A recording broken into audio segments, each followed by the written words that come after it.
আপনার ছেলে তো গিরিজ চলে গেছে গতকালকে, শুনুন নাই?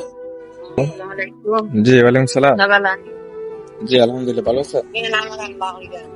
জি আপনার ছেলে তো আপনার ছেলে তো গিরিজ চলে গেছে গতকালকে, শুনুন নাই? শুনছি আমি একটু আগে শুনছি, আমি বয়স দিছিলাম বুঝছেন, মানে আমার লোকে কথা হয়েছে বুঝছেন। জি টেনশন করে আমার ছেলে তো লম্বা রুম্বার না বুঝছেন, বাড়ির লম্বা রুম্বার না, খান না পিঠা রান্না মতো সমস্যা নাই, যোগাযোগ করবে ইনশাল্লাহ যোগাযোগ করবে, টেনশন করেন না বুঝছেন। টেনশন আর করতাম না, আল্লাহ দিকে আপনারা ভালো আছেন? জি আলহামদুলিল্লাহ।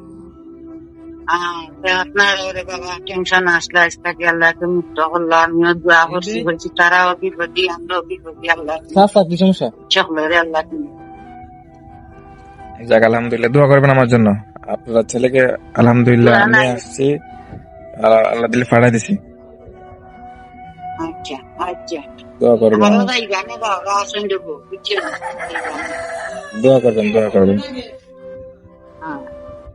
আমার বাচ্চাকে লাগলে দোয়া হইল রে বাবা বুঝছেন। ইনশাল্লাহ দোয়া করবেন। জি আচ্ছা ঠিক আছে, দোয়া করি না। আচ্ছা রে মানে আপনি ভালো থাকো, দোয়া নাই দোয়া করে মির্জা নাই, তোমার টানো লাগিও হোক, আমার আল্লাহ তারার মুক্ত করো, আমরারও তারা মুক্ত করুক, আচ্ছা ঠিক আছে, আল্লাহ সাহায্য করছেন। যাক আলহামদুলিল্লাহ। আচ্ছা ভালো থাকো, আল্লাহ তোমরা ঠিক আছে, ভালো থাকো, আসসালামু আলাইকুম। ওয়ালাইকুম সালাম। আচ্ছা।